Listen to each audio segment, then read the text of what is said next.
V9 న్యూస్కు స్వాగతం. నా పేరు కిరణ్ కుమార్. ఇప్పుడు హెడ్లైన్స్. ప్రముఖ సీనియర్ న్యాయవాది Chintapalli Rambabu, bar council ex president ఇప్పుడు పోక్సో గురించి వివరంగా తెలియజేస్తారు.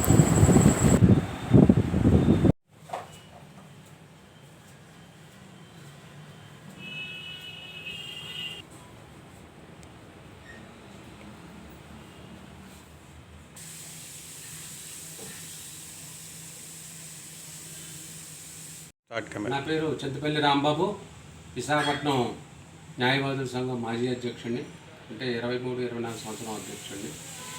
మరి ఈరోజు మైనర్ బాలికల మీద అత్యాచారాలు గురించి 2 నిమిషాలు మాట్లాడదామనే ఉద్దేశంతో వచ్చాను. మరి విశాఖపట్నానికి నేను first POCSO urban PP, POCSO urban additional public ప్రాసిక్యూటర్ని. యాక్ట్ వచ్చినప్పటికీ నేను అదే సెకండ్ అడిషనల్ డిస్ట్రిక్ట్ కోర్టులో అడిషనల్ పబ్లిక్ ప్రాసిక్యూటర్గా ఉండడం జరిగింది. ఏదైతే అడిషనల్ పబ్లిక్ ప్రాసిక్యూటర్గా ఉన్నామో అదే కోర్టుకి పోక్సో యాక్ట్ రావడం వల్ల అదే పీపీని కంటిన్యూ చేయమని ప్రభుత్వం వారు ఆదేశాలు ఇచ్చారు. ఆ ప్రకారం విశాఖపట్నానికి ఫస్ట్ అర్బన్ పోక్సో పీపీగా పనిచేశాను. అయితే పోక్సో యాక్టు అప్పటికి వచ్చిన కొత్తలో కొద్దిగా నేరాలకి శిక్షలు తక్కువగా ఉండేది. మరి అమెండ్మెంట్ అయింది. ఈ రోజున చాలా పోక్సో యాక్ట్ కింద శిక్షలు చాలా కఠినంగా ఉన్నాయి. కాబట్టి మైనర్ బాలికల మీద అత్యాచారాల గురించి చాలా విషయాలు పబ్లిక్కి కానీ అదేవిధంగా యువతకి కానీ తెలీదు. అందుకని నేను చెప్పేది ఏంటంటే, అత్యాచారాలు తగ్గాలి అంటే ఖచ్చితంగా అవేర్నెస్ ప్రోగ్రాములు పెట్టాలి.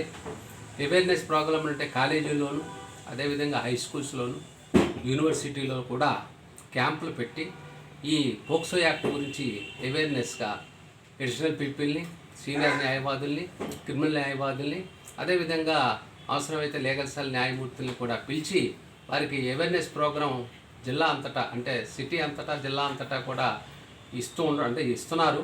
బట్ ఇంకా ఎక్కువగా ఉధృతంగా చేసి అవేర్నెస్ ప్రోగ్రాంలు ఇస్తే యువతకి చాలా ముఖ్యంగా ఈ అత్యాచారాల మీద బాగా అవగాహన కలిసి దీని రోజుకి వెళ్లకుండా ఉంటారన్నది నా యొక్క ఉద్దేశం. మరి అదేవిధంగా చూస్తున్నాం ఇప్పుడు మరి ఇది మత్తు పదార్థాలు కూడా విశాఖపట్నంలో ఎక్కువగా ఉండడం వలన, ఎక్కువగా వాడకం జరగడం వలన కూడా ఈ అత్యాచారాలు జరగడానికి ఎక్కువగా అవకాశం ఉంటుంది. అందుకని మత్తు పదార్థాలు కూడా యువత వాడకుండా ఉండాలని, మత్తు పదార్థాలు వాడితే యువత ఎలాగా ఇబ్బందులకు గురవుతుంది, అదేవిధంగా ఏ రకమైన నేర చరిత్ర కలిగి ఉంటున్నారు, ఆ మత్తు పదార్థం వల్ల వాళ్ళకి వచ్చే ఇబ్బందులు ఇవన్నీ కూడా అవేర్నెస్ ప్రోగ్రాం ద్వారానే ప్రజలకు బాగా తెలియచేయాలి. అదేవిధంగా కరపత్రాల ద్వారా ప్రభుత్వం ఒక సోషల్ ఆర్గనైజేషన్కి అప్పచెప్పి ఈ కార్యక్రమాలు మీరు ప్రజల్లోకి తీసుకెళ్ళండి అని చెప్పి కరపత్రాల ద్వారా కూడా యువతకి గ్రామాల్లోనూ మండలాల్లోనూ అదేవిధంగా జిల్లాల్లోనూ హెడ్లోనూ అవేర్నెస్ ప్రోగ్రాంలు ఎక్కువగా చేయడం ద్వారా తప్ప ఈ నేరాలు తగ్గితే తప్ప అదర్వైజ్గా కాదనేది నా ఒక్క వ్యక్తిగత అభిప్రాయము. మరి ఇంకా యువత కూడా తెలుసుకోవాల్సింది ఏంటంటే, మనం మహిళలు, చిన్నపిల్లలు అయితేనేమి, మైనర్లు లేదా మహిళలు అయితేనేమి, మరి వస్త్రధారణ కూడా చాలా ఇంపార్టెంట్. ఎందుకంటే అలా చెప్తున్నానని అదర్వైజ్గా భావించకండి. ఎందుకంటే కొన్ని విదేశాల్లో మన ఈ వస్త్రధారణ అనేది రకరకాల పద్ధతులు ఉంటాయి. ప్యారిస్లో ఒక రకంగా ఉంటుంది, అలాగే మా అమెరికాలో ఒక రకంగా ఉంటుంది, అదేవిధంగా బ్యాంకాక్ పట్టాయి పూకెట్లో ఒక రకంగా ఉంటుంది. కాబట్టి మన ఆంధ్రప్రదేశ్ విషయానికి వచ్చేటప్పటికీ ఖచ్చితంగా మన వస్త్రధారణ వేరేగా ఉంటుంది. మరి అదే వస్త్రధారణ బొంబాయిలో ఒక రకంగా ఉంటుంది. కాబట్టి బొంబాయిలో చూసి విశాఖపట్నంలో అలాగా, అంటే విశాఖపట్నం అంటే ఆంధ్రప్రదేశ్లో అలా మనం మసలడం అనేది కూడా కరెక్ట్ కాదనేది నా ఉద్దేశం. ఎందుకంటే అంతా ఒక రకంగా వేసుకున్న వస్త్రధారణలు ఉంటే ఎక్కడ ఏమీ ఇబ్బంది ఉండదు.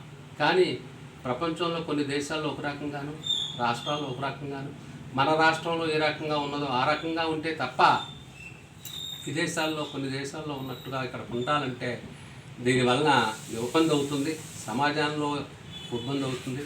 అదేవిధంగా నేరాలకు కూడా కొద్దిగా ఆస్కారాలు కల్పించిన వాళ్ళు అవుతున్నాం. కాబట్టి నేరాలు చేయకుండా ఉండాలనేది అవేర్నెస్ ప్రోగ్రాం ద్వారా తెలియజేయబట్టి జరగకుండా ఉండే విధానంగా ఇప్పుడు యాప్లు వచ్చాయి, పోలీసు యాప్లు.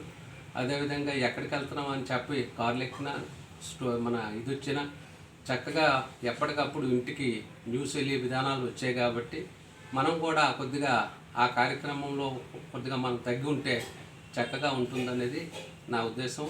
కూడా చాలా తగ్గిముఖం పట్టి మంచి సమాజం ఏర్పడుతుంది, మంచి చదువుకోవడానికి, మంచి ఉద్దేశాలు మంచి బాగా పైకి వెళ్ళడానికి యువతకి అవకాశం ఉంటుంది అని పోక్సో విషయానికి వచ్చేటప్పటికి చట్టాలు చాలా కఠినంగా ఉన్నాయి. కాబట్టి తెలుసో తెలియకో ఒకసారి చిన్న కార్యక్రమం, చిన్న ప్రేమాన ఉద్దేశంతో చిన్న తప్పిదం చేసినప్పటికీ జీవితకాలం అనుభవించాల్సి వస్తుంది. కాబట్టి అవేర్నెస్ ప్రోగ్రాం ద్వారానే అన్నింటినీ తగ్గిస్తారని తగ్గించవచ్చని నా యొక్క ఉద్దేశం.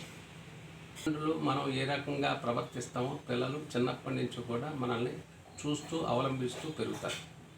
కాబట్టి మనం ఎంత కఠినంగా ఉంచాలనుకున్నా అది కఠినంగా ఉంచాల్సిన అవసరం లేదు. ఎందుకంటే వాళ్ళకి ఫ్రీడమ్ ఇవ్వడం వల్ల వాళ్ళకి అన్నీ ఇప్పుడు ఇంతకుముందు కన్నా సోషల్ అవేర్నెస్ ఎక్కువైపోయింది.